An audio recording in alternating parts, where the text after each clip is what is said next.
हमारी ये वाली पीढ़ियां कमजोर पैदा ना हो, इसलिए भी हमें गांव-गांव किसानों को समझाना होगा कि यूरिया का उपयोग कम करें। यूरिया के कारण बहुत बड़े संकट आ रहे हैं।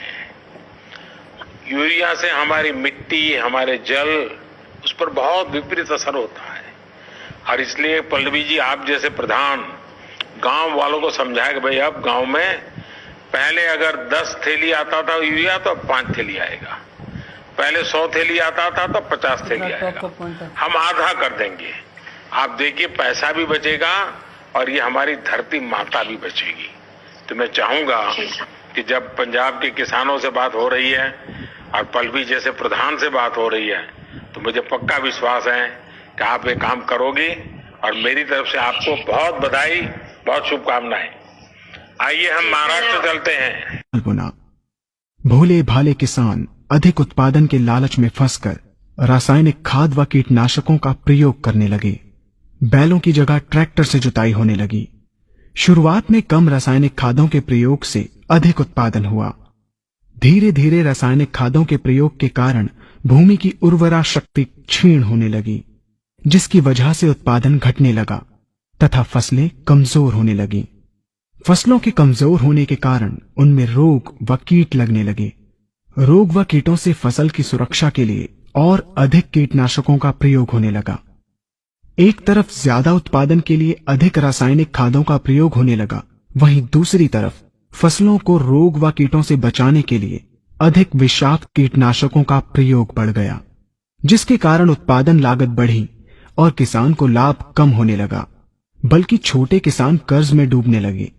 धीरे धीरे भूमि की उर्वरा शक्ति क्षीण होने से भूमि बंजर होने लगी। रासायनिक खाद व कीटनाशकों के कारण खाद्यान्न भी विषाक्त हो गए तथा जलवायु भी प्रदूषित हो गई, जिसके कारण मानव, पशु पक्षियों के स्वास्थ्य पर प्रतिकूल प्रभाव पड़ा, जिसका परिणाम आपके सामने है। मानव स्वास्थ्य पर रासायनिक खादों के पड़ने वाले प्रभाव को आप ऐसे समझें। जब किसान फसल में रासायनिक खाद डालता है तो रासायनिक खाद में उपस्थित विषाक्त रसायन जल में घुलकर सबसे पहले जल को प्रदूषित कर भूमि के अंदर उपस्थित केचुए व सूक्ष्म जीवाणुओं को मार देता है।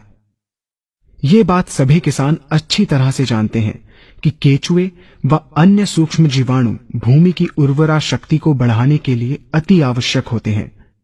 विषाक्त रसायन के कारण इनकी मृत्यु हो जाने से भूमि की उर्वरा शक्ति नष्ट हो जाती है तथा भूमि कठोर होकर बंजर होने लगती है। रासायनिक खादों के विषाक्त रसायन पानी के माध्यम से अन्य खनिजों के साथ फसल के अंदर पहुंचकर फसलों को विषाक्त बना देते हैं। बाद में जब खाद्यान्न के रूप में मनुष्य या अन्य पशु इन्हें खाते हैं तो ये विषाक्त रसायन मानव स्वास्थ्य पर बहुत ही बुरा प्रभाव डालते हैं तथा मनुष्य के अंदर तरह तरह के रोग उत्पन्न करते हैं। जब हम जैविक खाद का प्रयोग भूमि पर करते हैं तो जैविक खाद पानी में मिलकर पानी को प्रदूषित नहीं करती।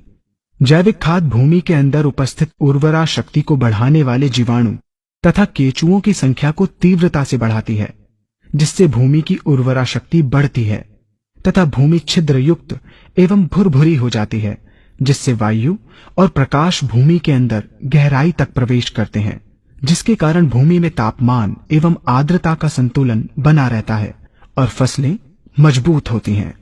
जैविक खाद में विद्यमान तत्व खाद्यान्न के माध्यम से मानव व पशु पक्षियों के शरीर में पहुंचकर स्वास्थ्य लाभ पहुंचाते हैं। जैविक खादों के प्रयोग से फसलें अच्छी और मजबूत होती हैं, जिसके कारण उन पर रोगों एवं कीटों का ज्यादा प्रभाव नहीं पड़ता। यदि किसी प्राकृतिक कारणवश कीटों व रोगों का प्रभाव अगर पड़ता भी है तो गौमूत्र एवं औषधीय वनस्पतियों के घोल के छिड़काव करने से फसलों को रोग एवं कीटों से बचाया जा सकता है। गौमूत्र एवं अन्य प्राकृतिक औषधियों के मिश्रण के छिड़काव से फसलों का कम लागत में बचाव हो जाता है तथा वातावरण पर भी कोई दुष्प्रभाव नहीं पड़ता। यहाँ हम आपको तालिकाबद्ध तरीके से दोनों